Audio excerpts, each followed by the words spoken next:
سورۃ فاتحہ سے آغاز کرتے ہیں. قرآن مجید کا آغاز جو ہے وہ الحمدللہ سے ہوتا ہے. عام طور پر جب ہم اس کا ترجمہ کرتے ہیں تو ہم کہتے ہیں سب تعریف، یا پھر کہتے ہیں سب شکر. یہی دو ترجمے عام طور پر کیے جاتے ہیں. لیکن عربی زبان میں جو حمد کا لفظ ہے یہ صرف شکر یا صرف تعریف سے اس کا حق ادا نہیں ہوتا. ہم عموماً کس کی تعریف کرتے ہیں؟ جس میں کوئی خوبی دیکھتے ہیں. لیکن ضروری نہیں کہ جس کی ہم خوبی دیکھیں یا خوبی کی بنا پر اس کی تعریف کریں تو ہم اس کا شکر بھی ادا کر رہے ہیں. مثلاً یہ پھول ہے، خوبصورت ہے، تو ہم کہتے ہیں کتنے خوبصورت پھول ہیں. ہم نے ان کی تعریف کی لیکن ہم نے ان کا شکریہ نہیں ادا کیا. اگر ہم کہیں بھی شکریہ آپ کا پھول، doesn't make any sense. اسی طرح بعض اوقات ہم کسی کا شکریہ ادا کرتے ہیں کیونکہ اس نے ہماری ہیلپ کی ہوتی. ایک موقع ہوتا ہے کہ جس میں شکریہ اور تعریف دونوں ادا کی جا رہی ہوتی ہے. جیسے ہم عام طور پہ اپنے بچوں کے ساتھ کرتے ہیں کہ کتنا اچھا ہے بچہ، کتنے پیارے ہو، آپ نے کتنا اچھا کام کیا ہے، آپ کا بہت شکریہ. ایک لمبا لفظ جملہ، ایک کہانی بولیں گے جب جا کر اپنے جذبات کا اظہار کرتے ہیں. اردو میں، انگریزی میں کوئی لفظ نہیں جس سے ہم حمد کو ٹرانسلیٹ کر سکیں. کبھی کبھی ہم سوچتے ہیں نا کہ عربی زبان میں کیوں قرآن پاک نازل ہوا. تو اللہ تعالیٰ فرماتے ہیں کہ انا انزلناہ قرآنا عربیا لعلکم تعقلون. ہم نے قرآن کو عربی زبان میں نازل کیا تاکہ تم سمجھ سکو. کسی اور زبان میں نازل ہوتا تو ایسی سمجھ نہیں پا سکتے تھے، اس درجے کو نہیں پہنچ سکتے. آپ دنیا بھر کی ڈکشنریاں کھول لیجئے، آپ کو کہیں بھی یہ دو چیزیں ایک لفظ میں نہیں نظر آئے. اور پھر یہ بھی ہے کہ جب ہم انسانوں کے ساتھ معاملہ کرتے ہیں تو دونوں چیزیں عموماً کٹھی کرتے بھی نہیں ہیں. کسی کی تعریف کر دیتے ہیں تو کسی کا شکریہ ادا کر دیتے ہیں. اور اللہ سبحانہ وتعالی اس کے ہر کام جس کی ہم تعریف کرتے ہیں اس کے ساتھ ہی ہمارے دل میں شکر کے جذبات بھی آتے ہیں کہ شکر اللہ کا، اس نے بنایا. اسی طرح جب ہم اس کے کسی بھی کریشن پر یا نعمت پر جو اس نے ہمیں دی ہوتی ہے اس کا شکر ادا کرتے ہیں تو دل میں ایک تعریف کا پہلو بھی موجود ہوتا ہے. اور اگر نہیں ہوتا تو یہ مطلوب ہے، ایسا ہونا چاہیے کہ ہم اس کی زبانی تعریف نہ کریں اور صرف شکر نہ، یہ دونوں کا کمبینیشن ہو. اور اس کے لیے اس نے ہمیں ایک خوبصورت لفظ دے دیا، الحمدللہ. حمد کا لفظ دے دیا کہ سب تعریف اللہ کے لیے ہے. عام طور پر جب ہم کسی کی تعریف کرتے ہیں تو ایسا ہوتا ہے کہ جیسے کوئی اس پر احسان کر رہے ہیں، یا یہ کہ پھر ہمارا کوئی مطلب ہوتا ہے بازو کا. اسی طرح شکر عموماً کرتے نہیں، کرتے بھی ہیں تو تکلفاً سا ایک کرٹیسی کے طور پر کہ اب کسی نے ہمارے لیے کچھ کیا تو چلو ایٹیکیٹس کے خلاف ہے اگر آپ کچھ بھی نہیں بولو گے. And some time you don't mean it, you just say for the sake of saying. کہنا جو ہے تو کہہ دیا لیکن دل سے نہیں ہوتا. اب اگر زبان پہ ہم تعریف کر رہے ہیں اور دل میں نہیں تو یہ کیا ہے؟ دھوکہ دے رہے ہیں دوسرے کو، جھوٹ بول رہے ہیں، ایک طرح سے غلط بیانی کر رہے ہیں. اور یہ ہمیں یاد رکھنا چاہیے کہ جو کسی کو دھوکہ دیتا ہے وہ دراصل اپنے آپ کو دے رہا ہوتا ہے، کسی کو کچھ نہیں بگڑتا. کسی کو کیا پتا ہم کیا کر رہے ہیں، لیکن ہمارا ضمیر تو جانتا ہے نا، ہمارے اندر کی آواز ہمیں بتاتی ہے ہم غلط کر رہے ہیں. تو وہ پھر گلٹ یا وہ ایک جو ریگریٹس ہے وہ اپنے اوپر آتی ہے. تو ہمیں ایسا نہیں کرنا چاہیے. ایک چیز اللہ نے جو سینسر اندر لگا دیا ہے نا ضمیر کا، وہ ہر موقع پہ ہمیں بتاتا ہے یہ غلط ہو گیا، یار یہ ٹھیک نہیں ہے. جیسے سیکیورٹی چیک سے گزرتے ہیں تو تھوڑی سی بھی کوئی چیز ہے تو فوراً نظر آ جاتی. اسی طرح یہ اندر کا سسٹم اللہ تعالیٰ نے ایسا رکھا کہ ہمیں فوراً پتہ چل جاتا ہے. یہ لگ بات ہے اس کو پکا دیں، دبا دیں. بالکل ایسے ہی جیسے بچے ہوتے ہیں نا، ہم کوئی بات کر رہے ہیں جو غلط بیانی پر مبنی ہے تو فوراً کریکشن کرتے ہیں، ایسا نہیں ایسا ہے. تو اسی طرح کا ایک بچہ اندر بھی بولتا ہے. باہر کے بچے کو تو آنکھیں دکھا دیتے ہیں اور چپ کرا دیتے ہیں اور خبر لیتے ہیں اور سمجھاتے ہیں اور اس کو بھی بعض اوقات الٹی پلٹی پڑھا دیتے ہیں. لیکن اندر بھی ایک بچہ بولتا ہے اور اس کو بھی ہم اسی طرح بار بار چپ کراتے رہتے ہیں کہ نہیں تم مت بولو، دنیا میں سب یہی ہوتا ہے، ایسا ہی کرنا چاہیے. اسی طرح اگر کسی کا ڈیو حق ہے ہم پر، وہ واقعی ڈیزرو کرتا ہے کہ ہم اس کا شکریہ ادا کریں اور پھر نہیں کرتے تو کیا ہوتا ہے، کس کو نقصان ہوتا ہے؟ ہو سکتا ہے اس کو کبھی خیال آ جائے اور ہو سکتا ہے اسے خیال نہ بھی آئے، کیونکہ سب لوگ شکریہ کی توقع نہیں رکھتے، لیکن کچھ لوگ رکھتے بھی ہیں. اور پھر اگر ہم نہیں ان کا حق دیتے تو بھی کیا ہوتا ہے، اپنے ہی اندر ایک گلٹ ہوتی ہے، ایسا نہیں کرنا چاہیے. اور اللہ سبحانہ وتعالیٰ بھی فرماتے ہیں کہ من لم یشکر الناس لم یشکر اللہ، جو بندوں کا شکر ادا نہیں کرتا وہ اللہ کا بھی نہیں کرتا. تو زبان سے اگر ہم ہر نماز میں کہہ بھی رہے ہیں الحمدللہ رب العالمین، سب شکر اللہ کے لیے ہے، تو یہ بھی ایک کیا ہوتی گردان سی ہوتی ہے، ہم ہر وقت پڑھ دیتے ہیں بول دیتے ہیں لیکن we don't mean it. یہ ہماری بہت بڑی ویکنس ہے. مسلمان سے جو اللہ تعالیٰ ایکسپیکٹ کرتے ہیں اور عام لوگوں کے مقابلے میں ایک جو مومن ہوتا ہے اور ایک مسلم ہوتا ہے وہ ایک کانشیس پرسن ہوتا ہے. وہ آنکھیں بند کر کے کان بند کر کے زندگی نہیں گزارتا. قرآن پاک میں اللہ تعالیٰ فرماتے ہیں کہ کچھ لوگ ایسے ہیں جن کے دل ہیں مگر وہ سوچتے نہیں ان سے. لہم قلوب لا یفقہون بہا ولہم آذان لا یسمعون بہا، کان ہیں سنتے ہی نہیں ان سے. ولہم اعین لا یبصرون بہا، آنکھیں ہیں لیکن دیکھتے ہی نہیں. سارے لوگ دیکھتے ہیں، سبھی سنتے ہیں، سبھی سوچتے ہیں، لیکن کیا نہیں سوچتے، کیا نہیں دیکھتے، کیا نہیں سنتے؟ وہ یہی کہ شعوری زندگی نہیں ہے ان کی، باشعور مسلمان نہیں ہے. ایسے لوگ جو شعور کے ساتھ نہ جیئیں اور عقل نہ استعمال کریں اور کان نہ استعمال کریں، آنکھیں نہ استعمال کریں، تو ان کو اللہ تعالیٰ فرماتے ہیں اولئک کالانعام، ایسے لوگ جانوروں ہی کی طرح، بل ہم اضل، ان سے بھی گئے گزرے. ٹھیک ہے، آپ دیکھیے کہ جانور سارے ہی وہ سب جانتے ہیں جو ان کو جاننے کی ضرورت ہے، کوئی بھی ان میں سے جاہل نہیں. وہ جب پیدا ہوتے ہیں چڑیا، طوطا، پرندہ، بکریاں، اونٹ، تو اگر آپ ایک ایک چیز کو دیکھتے کہ چھوٹی سی چیونٹی بھی جب پیدا ہوتی تو اس کو سب پتا ہے وہ کیا کرنے آئی ہے اور اس نے کیا کرنا ہے، اور وہ ڈے ون سے لگ جاتے ہیں اپنے کام پہ. شہد کی مکھی کو پتا ہے اس نے کیا کرنا ہے، اس نے کہاں بیٹھنا ہے، اس نے کیسے رس چوسنا ہے، اس نے کس جگہ پر جا کر اپنا کام کرنا ہے، سب پتا ہے. سب عالم پیدا ہوتے ہیں، انسان جاہل پیدا ہوتا ہے، اس کو سکھانا پڑتا ہے. جانور جو چرنے چگنے والے تھے پہلے دن سے ہی وہ بیچارے اٹھتے تو اپنے گرتے پڑتے کھانے پینے لگ جاتے ہیں، لیکن انسان کے بچے کو کتنے سال تک ماں کھلاتی، جب جا کے وہ چمچ پکڑتا اور پکڑ بھی لیتا تو آپ دیکھیں کتنا گراتا اور کتنا پھیلاتا ہے. تو بہت سی مائیں تو صفائی کی ایسی شوقین ہوتی کہ بچے کو گرانے نہیں دیتی، کھانے نہیں دیتی، تو پھر وہ بچے سیکھتے بھی نہیں، وہ بڑے ہوتے بھی کہتے ہیں آپ ہی ہمارے منہ میں نوالے ڈالیں. تو انسان جو ہے وہ جاہل ہے اور اس کو سیکھنا پڑتا ہے، تو سکھانا پڑتا ہے. لیکن حیرت کی بات ہے کہ انسان اپنے آپ کو بڑی چیز سمجھتا ہے اور وہ کہتا ہے مجھے تو سب کچھ پتا ہے، مجھے سیکھنے کی کیا ضرورت ہے. حالانکہ انسان کو مرتے دم تک سیکھتے رہنے کی ضرورت ہے. اور پھر آپ دیکھیے کہ جتنی بھی مخلوق ہے اس نے جتنا بھی سیکھا ہے، تھوڑا سیکھا یا زیادہ سیکھا، وہ سب اس پہ پریکٹس کرتے ہیں، وہ سب عمل کے لیے سیکھا ہے. انسان کی ایک اور مشکل یہ ہے کہ اگر پہلے تو سیکھتا نہیں ہے جو سیکھنا چاہیے اس کو، پھر یہ کہ سیکھ لیتا ہے تو اس پہ عمل نہیں کرتا، جو اس سے بڑی مصیبت ہے. پر اس کو وہ کرتا نہیں جو اسے کرنا چاہیے. قرآن پاک میں اللہ تعالیٰ فرماتے ہیں کلا لما یقض ما امرہ، اللہ نے جس چیز کا اس کو حکم دیا تھا اس نے وہ پورا ہی نہیں کیا، وہ نہیں کیا جو کرنے کو بھیجا تھا. جتنے بھی اللہ نے مخلوق بنائی یہ سب کر رہے ہیں وہ جو انہیں کرنا چاہیے تھا، لیکن ہمیں جو کرنا چاہیے تھا اپنی چوائس کے ساتھ وہ ہماری پرائرٹی میں سب سے پیچھے، سب سے آخری چیز ہے. سب سے نمبر 1 عموماً ہماری خواہشات ہوتی ہیں، ہماری دلچسپیاں ہوتی ہیں، ہماری پسند کے کام ہوتے ہیں، یا پھر اپنی سے نکلتے ہیں تو دوسروں کی پسند کے. یعنی جب اپنے سے تھوڑے سے آزاد ہوتے پھر لوگوں کے لیے جینا شروع کر دیتے ہیں.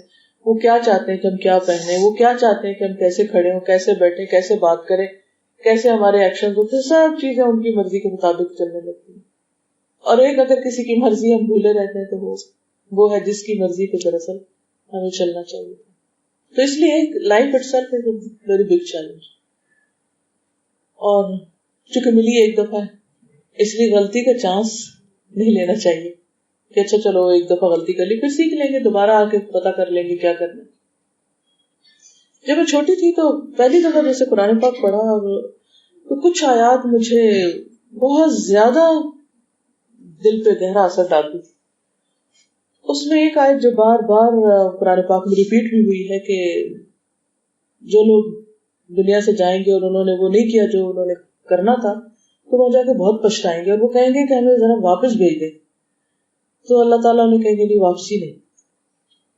تو میں باقاعدہ اپنے والد سے امی سے جھگڑتی تھی، اللہ تعالیٰ کیوں نہیں واپس بھیجیں گے، بھیج دینا ہے ایک دفعہ، غلطی ہوگی نا اب دوبارہ بھیج دیں، اب نہیں کریں گے. لیکن اللہ تعالیٰ کا فیصلہ نہیں، بھیجا ہی نہیں جائے گا، ایک ہی چانس ہے، اونلی ون سنگل چانس. اچھا اللہ تعالیٰ پھر جب پڑھا قرآن پاک اور غور کیا تو اس سے پتا چلا کہ اس لیے نہیں بھیجیں گے کہ جنہوں نے سمجھنا تھا وہ پہلی دفعہ ہی سمجھ گئے، جو کرنے والے تھے وہ پہلی دفعہ ہی سمجھ کے کر گئے.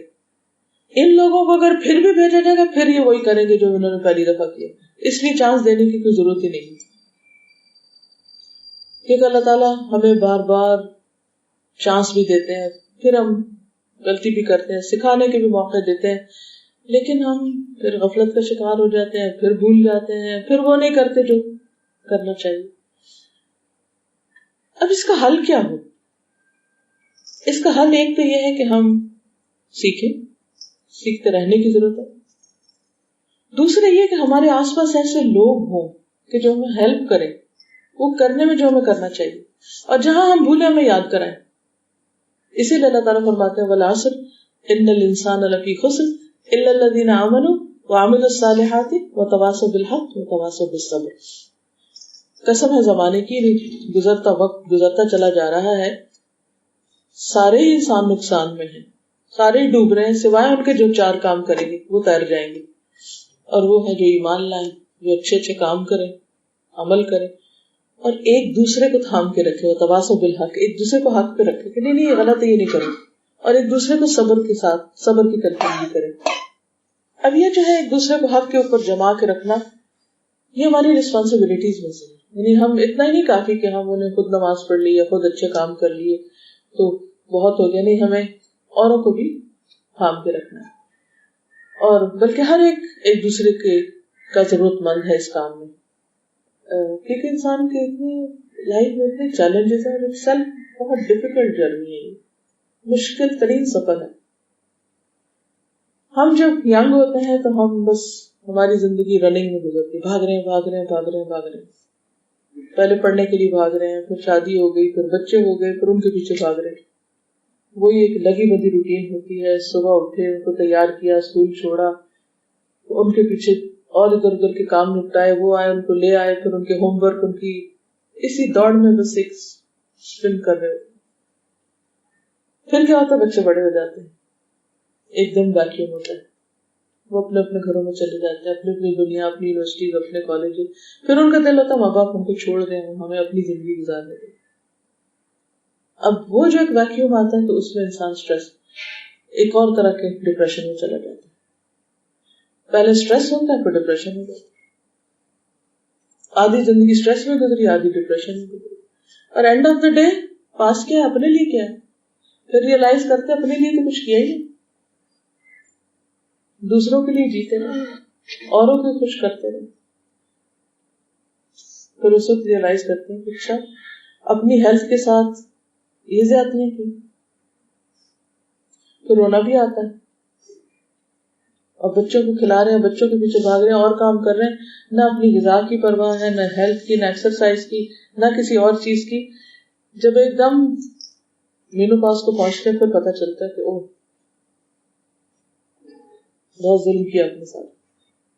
پھر ایک دم کہتے ہیں کہاں سے ہم بیمار پڑ گئے، یہ کولیسٹرول کیوں ہائی ہو گیا، ہم تو اتنی واک کرتے تھے، اتنا بھاگتے تھے. وہ اتنا اسٹریس جو لیا ساری زندگی، اس نے کہیں تو اثر دکھانا.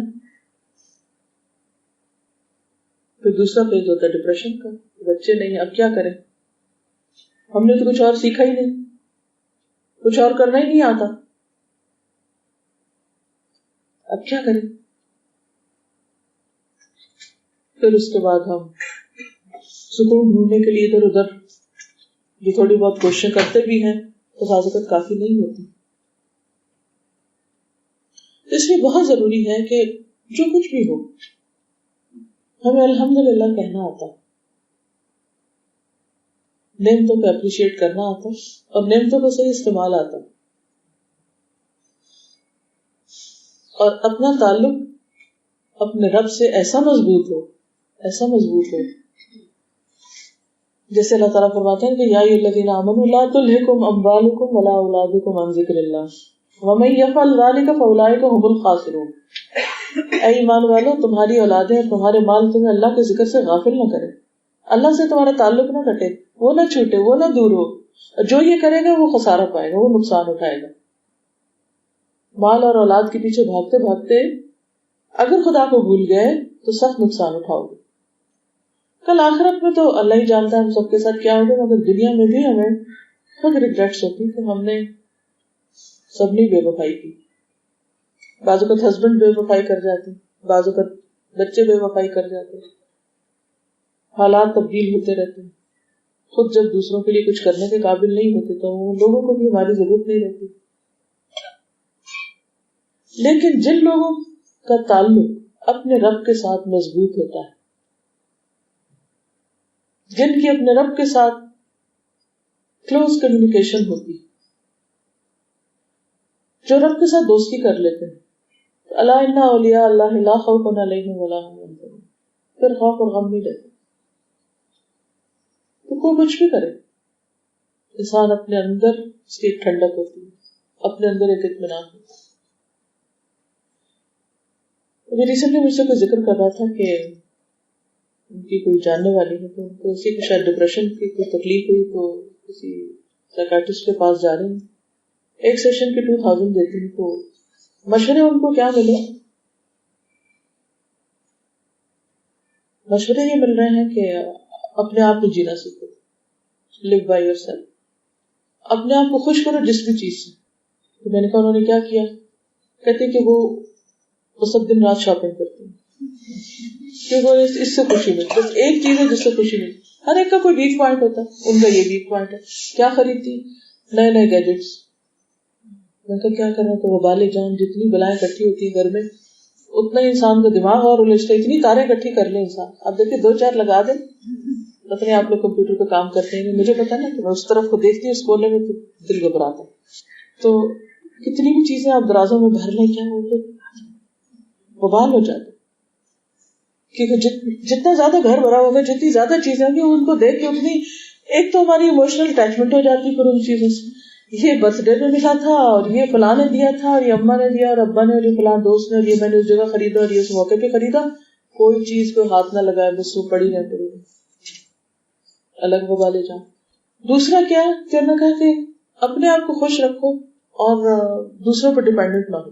ڈیپینڈنٹ میں کیا کہ 4 سال کا بچہ ہے، اس کا بیڈ روم الگ کر دے، اس کو اپنے اس میں سے، اور جو تمہارا دل چاہے رات کو کرو. یہ کیا علاج ہے؟ ہمارا دین کیا سکھاتا ہے؟ وہ مما رزقناہم ينفقون. خوش ہو رہتے ہیں جو قربانیاں کرتے ہیں، شاپنگ کرتے گھر بھرنے میں خوشی نہیں ہے. یہی اگر آپ دینے والے بن جائیں، یہی آپ اچھے کاموں میں لگانے والے بن جائیں، خرچ کریں اور وہ ساری چیزیں جمع کرتے جائیں. وہاں شوق ہے نا خرچ کرنے کا، دل خوش کرنے کے لیے خرچ کر رہے ہیں، وہ ایسی جگہ خرچ کر دیں کہ جو کل کے لیے سب جمع ہو جائے.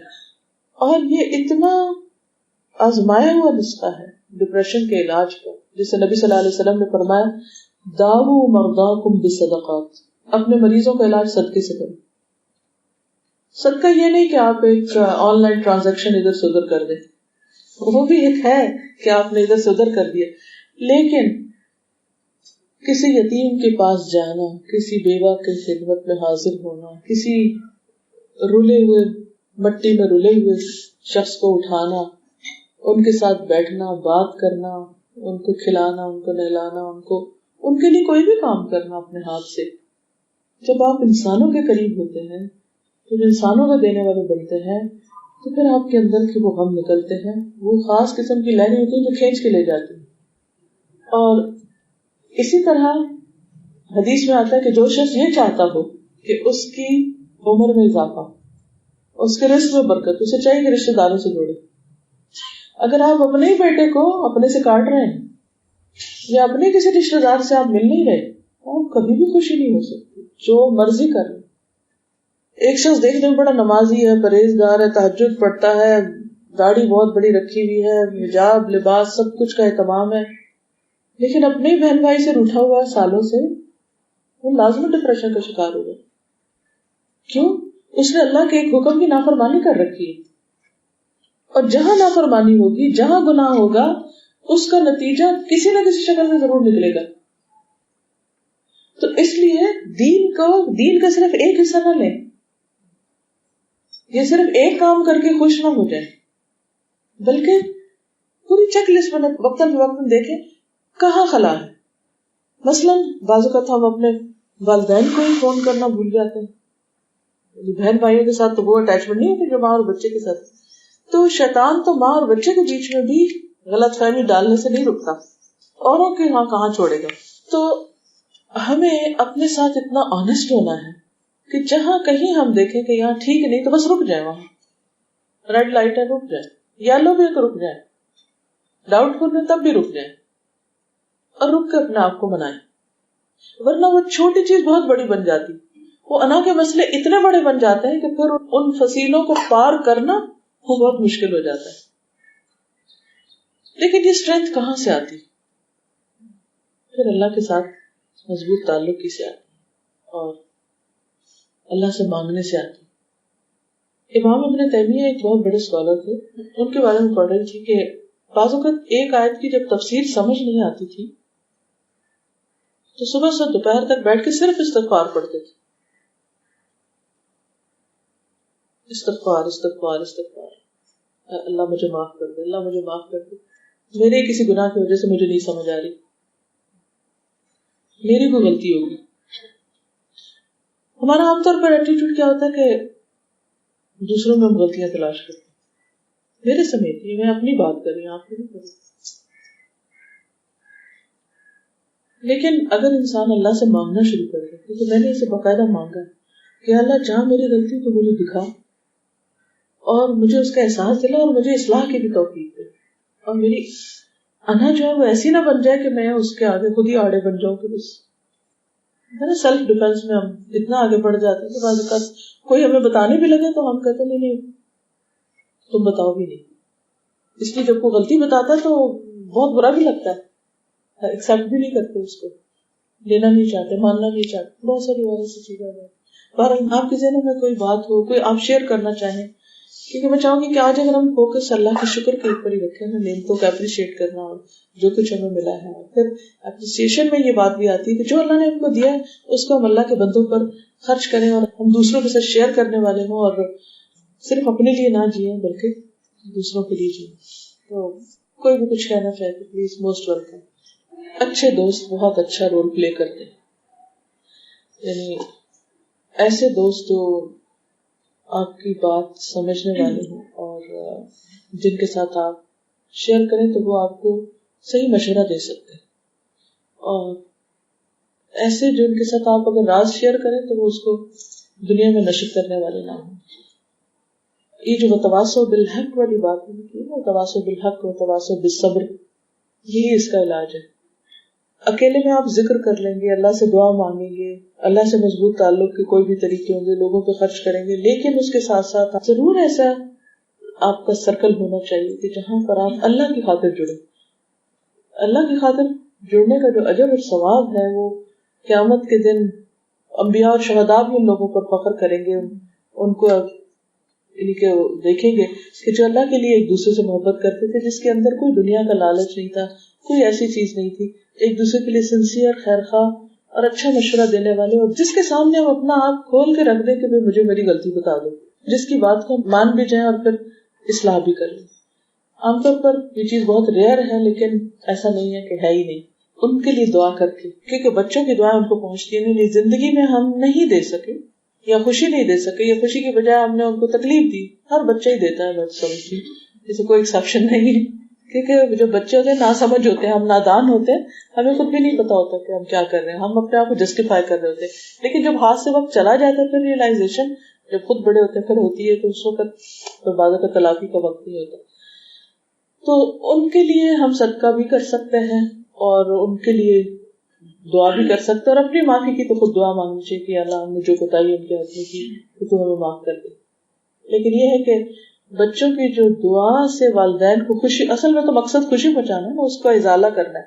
جو ہم نے ان کو رنج دیا یا کوتاہی کی یا جو نہیں دے سکے، تو اس کو آپ اگر خوش نہیں کر سکے تو آپ کی دعائیں ان کو خوش کریں گی. کیونکہ باقاعدہ بتایا جاتا ہے، حدیث میں آتا ہے کہ بندہ پوچھتا ہے کہ میرے درجے کیسے بلند ہو رہے ہیں، کیسے ایلیویٹ ہو رہا ہوں، تو بتایا جاتا ہے تمہارے بچے کی دعا کی وجہ سے. تو وہ ان کے لیے جب خوشی کا باعث ہوگی تو وہ اس کا کفارہ کر دے گی. ان الحسنات یذہبن السیئات، اگر کوئی تکلیف دی تو اس کا ہو جائے گا. اسی طرح اگر ہم خدمت نہیں کر سکے یا حق نہیں دے سکے تو ان کے لیے صدقہ کرتے رہیں باقاعدہ. یعنی مہینے میں کوئی باندھ لے یا سال میں کچھ کر لیں یا وقتاً فوقتاً. اور قبولیت کے اوقات میں خاص طور پر ان کے لیے دعا کریں. آپ دیکھیں گے کہ میرے ساتھ اکثر ایسے ہوتا ہے کہ کہیں جا رہی ہوں، جیسے تم فلیش بیک ہوگا، اچھا وہ فلاں دن جب والد نے یہ کہا تو میں نے یہ کیا تھا، مجھے یہ نہیں کرنا چاہیے تھا. بس دیر اینڈ دین اسی وقت دعا وہی، کیونکہ اللہ تعالیٰ نے کسی مقصد سے مجھے وہ بات یاد کرائی ہے. ایسے ہی نہیں کہاں سے اچانک وہ خیال آ گیا. کبھی خواب کی شکل میں کچھ آ جائے گا، کبھی خیال کی شکل میں آئے گا. بس اس وقت دیر نہیں کرنی، اس کو وہیں سے پکڑنا ہے اور اللہ سے دعا اور استغفار. اور چاہے آپ مجلس میں بیٹھے، مثلا میں آپ میں بیٹھی ہوں، اب میں آپ کے بیچ میں بیٹھے، آپ کو کیا پتا میرے دل پہ کیا گزر رہی ہے. میں غمگین ہوں، خوش ہوں، مجھے کوئی خیال آ رہا ہے کوئی نہیں، بھلے میں کچھ بھی کر رہی ہوں، لیکن اگر میرے دل پہ آ رہی ہے کوئی چیز تو میں اسی وقت اللہ سے ڈائریکٹ کنیکشن میرے ہارٹ کا ہو اور میں ساتھ ہی مانگنا شروع کروں.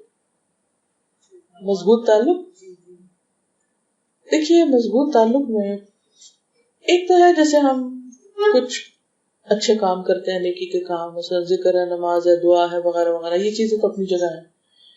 لیکن ایک ہے جب حالات ہماری مرضی کے خلاف جاتے ہیں، اللہ کے فیصلے کو قبول کرنا، ایکسپٹ کرنا. کوئی بندہ اس وقت تک خوش ہو ہی نہیں سکتا جب تک تقدیر کو ایکسپٹ نہ کرے، یا اللہ کے جو ہمارے بارے میں فیصلے ہیں ان کو مان نہ جائے. کیونکہ ان میں ضرور کوئی خیر و بھلائی جو ہمیں نظر نہیں آ رہی، وہ لیٹر آن ضرور نظر آئے گی. اگر دنیا میں نہیں تو کل قیامت کے دن اللہ تعالیٰ ضرور دکھائے گا کہ یہ چیز میں نے اس لیے نہیں کی. مثلا میری یہ ایک ٹانگ سوج تھی، تو کافی علاج بھی کرا، کئی چیزیں کی ہیں، لیکن کہیں صحیح ڈائگنوسس ہو نہیں سکا. تو مسئلہ کیا ہے، پوری ٹانگ کا اسکین ہوا ہے، ایک ایک چیز کھنگالی چھانی ماری گئی ہے، لیکن نہ کوئی بلاکیج ہے، کچھ بھی نہیں ہے، لیکن بس ہوتا ہے کچھ. تو اب آپ دیکھیے گاڑی کے اگر 2 پہیے بیلنس نہ ہو تو کیا ہوتا ہے، آپ سب کو پتا ہے جو ڈرائیونگ کرتے ہیں. بس وہی میرے ساتھ ہوتا ہے، چلنے میں دقت ہوتی ہے، سیڑھی چڑھنے میں گرنے کا ڈر ہوتا ہے مجھے، کیونکہ ٹھوکریں اکثر کھاتی ہوں، کئی چھوٹی چھوٹی چیزیں ہوتی. تو میں جب اس کو کبھی دیکھتی ہوں تو میں سوچتی اللہ تعالیٰ آپ کے کتنے احسانات ہیں، اس میں مجھے کیا کیا فائدے ہیں. میں فائدے سوچنے شروع ہو جاتی ہوں اور مجھے بے پناہ فائدے نظر آتے ہیں. اور میں کہتی ہوں، پھر میں دل میں باتیں کرتی ہوں کہ اللہ تعالیٰ مجھے کل قیامت کے دن بتائیں گے نا کہ یہ کیوں کیا تھا، جس کا کوئی علاج نظر نہیں آ رہا مجھے فی الحال. تو بہت کچھ آزمایا لیکن فائدہ نہیں ہوتا، وقت ہی تھوڑا بہت ریلیف ہوتا لیکن پھر وہیں پلٹ جاتا ہوں. تو ایک اور یہ کہ میں اس کو جان کا روپ بنا کے بیٹھوں اور اللہ سے شکوے کروں کہ بھائی کوئی اور بھی ہو سکتا. تو جیسے آتا ہے نا اِنَّ مَعَ الْعُسْرِ یُسْرًا، تنگی کے ساتھ ہی آسانی، یہ نہیں کہ بعد، ساتھ ہی آسانی ہے، لیکن ہمیں وہ نظر نہیں آتی کہ وہ کون سی آسانی. اسی طرح ہر آسانی کے ساتھ بھی تنگی ہے، اس کے ساتھ بھی کچھ مشکل ہوتی ہے. جہاں نعمتیں ہیں، جہاں آسانیاں ہیں، وہاں کوئی نہ کوئی پریشانی بھی ہوگی. اس کی کیا وجہ ہے؟ بعض اوقات حکمتیں سمجھ میں آتی ہے، اگر اللہ سے مانگے تو وہ نظر بھی آتی ہے، بعض اوقات نہیں آتی. تو اس میں انسان پھر یہ کہ جب انسان کے اندر ایکسپٹنس آتی ہے نا، پھر ایک قرب بڑھتا جاتا ہے اللہ سے، اللہ تعالیٰ کے قریب انسان ہوتا جاتا ہے. اس چیز پہ بھی راضی جو تو نے دی، اس پہ بھی راضی جو تو نے دے کر لے لی، اس پہ بھی راضی جو تو نے دی نہیں، ہر حال میں راضی. اگر آپ چلتے چلتے اللہ سے باتیں کریں، اٹھتے بیٹھتے، اور جب کوئی ایسی چیز ہو جو مرضی کے خلاف ہوگی، کچھ لاؤڈلی کہا کہ اللہ تعالیٰ میں اس پہ بہت راضی ہوں، میں نے کچھ چاہا تھا، آپ نے کچھ کیا، میں پھر بھی راضی ہوں، میرا دل روتا ہے مگر میں پھر بھی راضی ہوں آپ سے. میں آپ سے بالکل ناراض نہیں. یہ چند لفظ آپ کسی وقت بولے, ایک تو ہم کہتے ہیں نا سبحان اللہ سبحان اللہ سبحان اللہ بغیر سوچے سمجھے, چلیے وہ بھی نہ صرف اگر کہتے رہنا چاہیے, پھر بھی کہتے رہنا چاہیے. اور ایک یہ کہ ہم دل سے اللہ سے باتیں کریں, تو یہ اس تسبیح سے کچھ کم نہیں ہے. یہ ذکر جس میں ہمارا ڈائریکٹ کمیونیکیشن ہوتا ہے, یہ ہر انسان کے ساتھ ہوتا ہے کہ جو چیز روٹین میں آ جاتی ہے وہ پھر اس میں جھنجھوڑتی نہیں ہے اس کو, اور یہ سب کے ساتھ ہوتا ہے اور مختلف چیزوں میں ہوتا ہے.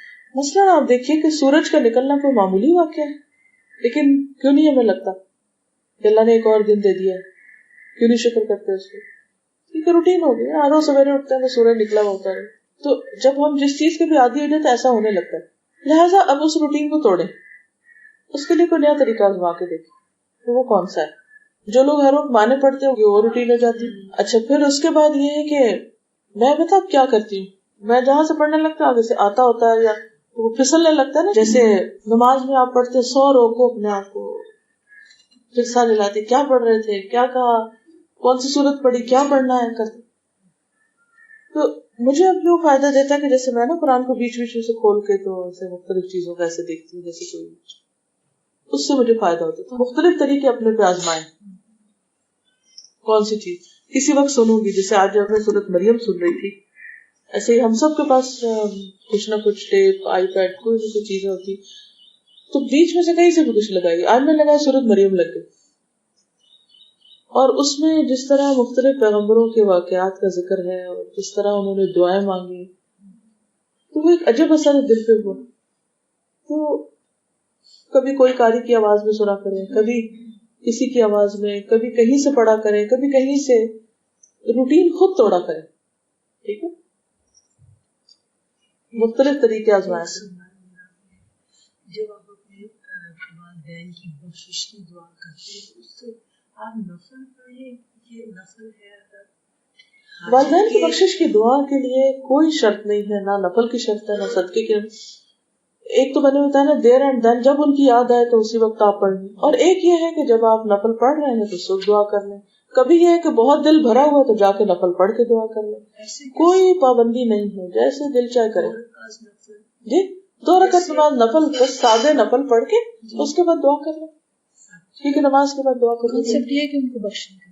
نہیں وہ تو کوئی چیز نہیں, نہیں وہ کوئی چیز نہیں. مجھے یہ پوچھنا تھا میڈم, جب میں بچپن میں میرے والدین نے مجھے یہ سکھایا تھا کہ جو کچھ پڑھا جائے وہ حضور صلی اللہ علیہ وسلم کو بخشو, وہ مطلب جو بھی میں تزکیاں دن میں پڑھتی ہوں یا پھر رات کو سونے سے پہلے چھوٹی چھوٹی آیتیں پڑھی, وہ پورے دن کی جمع شدہ حضور صلی اللہ علیہ وسلم کو اور انبیاء کرام اور اس کے بعد آخر میں اپنے والدین کو بھی بھیجی تھی. کیا یہ صحیح ہوگا یا ان کے لیے میں الگ سے پڑھوں؟ ایسا کہ جب دین کے نام پر ہم کوئی بھی چیز کرتے ہیں تو یہ ضرور دیکھنی چاہیے کہ یہ طریقہ ہم نے کہاں سے لیا ہے, کیا قرآن مجید میں لکھا ہوا ہے, کیا نبی صلی اللہ علیہ وسلم نے ایسا کچھ بتایا. تو میرے علم کی حد تک تو کہیں بھی ایسا نہیں آیا, کیونکہ اس سے دین بوجھل ہو جاتا ہے نا, کہ جب سارے ایک دل پہ بوجھ رہتا ہے کہ اچھا یہ ایسا کرنا ہے. ہم بخشے کہ نہ بخشے, جن نے ہمارے ساتھ احسان کیا ہے ان کو وہ خود ہی جا رہا ہے. مثلا حضور صلی اللہ علیہ وسلم کا ہم سب پر احسان ہے, ان کے تھرو قرآن مجید پہنچا, ان کے تھرو ہدایت کی چیزیں پہنچی. ہم کچھ بھی کریں گے نا تو ان کو خود ہی پہنچ جائے گا, کیونکہ ان کے ذریعے آیا. اسی طرح ہمارے والدین نے ہمارے ساتھ محنت کی, ہم ان کے دائرے سے باہر نکل ہی نہیں سکتے. ہم کچھ بھی کریں گے ان کو پہنچے گا, کیونکہ حدیث میں آتا ہے کہ انسان جو فوت ہو جاتا ہے تو 3 چیزیں اس کو فائدہ دیتی ہیں. ایک تو نیک اولاد جو دعا کرے, دوسرے علم, اور تیسرے جو ہے وہ اچھی جگہ مال, صدقہ جاری. اب اگر اولاد کو ہم علم بھی دیتے ہیں تو ان کی دعاؤں کے علاوہ وہ جو عمل کرتے ہیں اچھا, وہ سارا ہمارے ساتھ ان کو ثواب پہنچتا ہے. دوسری بات یہ تھی کہ آپ نے یہ فرمایا کہ اوقات ہوتے ہیں دعاؤں کے قبول ہونے. جی ہاں, تو وہ اوقات میں سب سے افضل تہجد کا وقت, سحری کا, رات کا پچھلا پیر, کیونکہ اس میں آتا ہے حدیث میں کہ اللہ سبحانہ وتعالیٰ یعنی قریب آ جاتے ہیں اور پوچھتے ہیں کوئی مانگنے والا تو میں اس کو دوں, اور بالاسحار هم یستغفرون. اچھا تہجد کا معاملہ بھی بڑا عجیب ہے, ہم کیوں نہیں اٹھ پاتے؟ مشکل ہوتا ہے, کیوں مشکل ہوتا ہے؟ ڈیپ سلیپ ہوتی ہے, سوتے دیر سے. ایک ہے سوتے دیر سے, تو ہم کوشش کریں کہ ہم ذرا پیچھے لے آئے اپنے سونے. مثلاً میں اپنے آپ کو کیا سمجھاتی ہوں کہ جو آدھا گھنٹہ دیر سے سو رہی ہوں، یہ آدھا گھنٹہ پہلے سو جاؤ، اور وہ جو آدھا گھنٹہ بعد میں اٹھنا نا وہ آدھا گھنٹہ پہلے اٹھ جاؤ. تو یہ چیز کافی فائدہ دیتی ہے. اپنے نیند کے اوقات کو دیکھ لیجیے. اور کیا وجہ ہو سکتی کہ نہیں اٹھ پاتے؟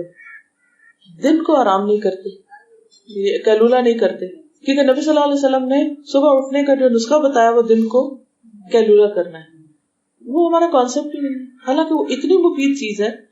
اب ہم نے اپنی روٹین اور حالات اور ٹائم ٹیبل ایسے بنائے ہوئے ہیں، حالانکہ نبی صلی اللہ علیہ وسلم سے بڑھ کے کون مصروف ہے؟ میں تو اپنے آپ کو یہ ملامت کرتی ہوں کہ میں ان سے بڑھ کے مصروف نہیں، لیکن یہ میری کوتاہی ہے، مجھے کرنا چاہیے. پھر ہمارے طور طریقے اور سسٹم اور لائف سٹائل ایسا ہے کہ اس میں وہ یا تو بچوں کے آنے کا وقت ہے یا جانے کا وقت ہے یا کچھ اور چیزوں کا، تو وہ پھر اپنے آپ بھول گئے نا. حالانکہ اگر ہم اس وقت آدھا گھنٹہ بھی سو جاتے ہیں تو آپ کے لیے واقعی صبح اٹھنا مشکل نہیں ہوگا. پھر وہ آدھا گھنٹہ جو آپ پہلے اٹھتے ہیں اس میں آپ اگر ایک کنٹینیوسلی اس کو کریں گے تو آسانی ہوگی. کبھی اٹھے کبھی نہ اٹھے تو پھر بھی اس میں مشکل ہوتی ہے. پھر یہ کہ اٹھ کے اس وقت چونکہ دعائیں قبول ہوتی تو یہ دعا کرے کہ اللہ تعالیٰ مجھے اٹھائے. اچھا ایک اور چیز ہے کہ جب راتیں بہت چھوٹی ہو جائے نا تو آپ اپنے آپ کو تسلی دیا کریں کہ اچھا وہ نماز کے بعد سونا تو ہے ہی، پھر کیونکہ رات بہت چھوٹی ہے تو نیند پوری کرنے کے لیے سونا ہے. تو جب دوبارہ سونا ہی ہے تو پھر سورج نکلنے کے قریب کیوں اٹھ رہے ہیں؟ آپ ذرا اور تھوڑا پیچھے اٹھیں اور پھر سو جائیں. جب سونا ہی سونا ہے اس وقت سو جائیں تو انشاءاللہ اللہ تعالیٰ توفیق دے گا. ابھی کی دعا کرنی پڑے گی.